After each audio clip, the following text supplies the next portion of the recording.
All right, thanks, Evelyn. And in tonight's Look at This, we are visiting one of the most unique homes in Southern California, located in the Santa Monica Mountains. It's called the 747 Wing House because it's built from an actual 747 jumbo jet. Our Desmond Shaw shows us the home that's known as a triumph of regenerative design. Well, take a look at this crazy home in the western Santa Monica Mountains. This is the 747 Wing House, completed in 2013.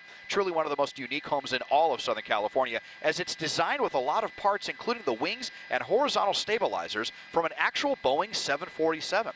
Now, it's all the work of architect David Randall Hertz and his design firm Studio of Environmental Architecture. And pretty amazing story. The stunning yet remote 55-acre property was bought by a woman named Frances Raywald, who apparently made quite a lot of money selling Mercedes-Benzes. And she wanted a home built with curves and what she called feminine shapes, and the most important aspect was that the home had to preserve the property's incredible sightlines of the mountains and ocean. Now, when Hertz was dreaming up the plans for a floating roof concept on blueprints, it ended up looking a lot like an airplane wing, and since Hertz's film specializes in sustainability and recycled materials, he thought, why not use an actual airplane wing? And so they were able to obtain a retired 747 that was headed for the scrap heap for about $30,000.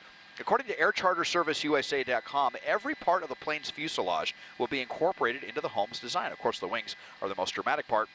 But getting all that material to the property had to be the biggest challenge. Freeways had to be shut down in the overnight hours to get the biggest parts from the high desert to nearby Camarillo Airport. And then, because this location is so remote, the wings and stabilizers actually had to be transported using Chinook helicopters in a really delicate and risky operation. And the permit process sounded like a total nightmare as well, because the 747 house required the approval of 17 different government agencies, including the FAA. That's because from the air, the home could be mistaken for a plane crash. But what's especially poetic about all this is that this amazing spread of land was previously owned by a man named Tony Duquette. He was a Hollywood set designer and artist who also specialized in reusing found objects. He sold the property after a terrible fire destroyed almost all of his work, but with this home rising in its place, it's kind of a poetic rebirth for a property that previously featured a lot of recycled material. You know, I just love covering special properties from the sky, be they big, historic, or unique, and it doesn't get much more unique than a home built from an actual jumbo jet, a masterwork of regenerative design, complete with a view to die for.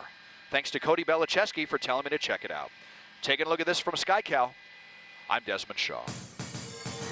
And if you'd like Desmond to take a look at something interesting in your neighborhood, just write us at lookatthis@cbs.com.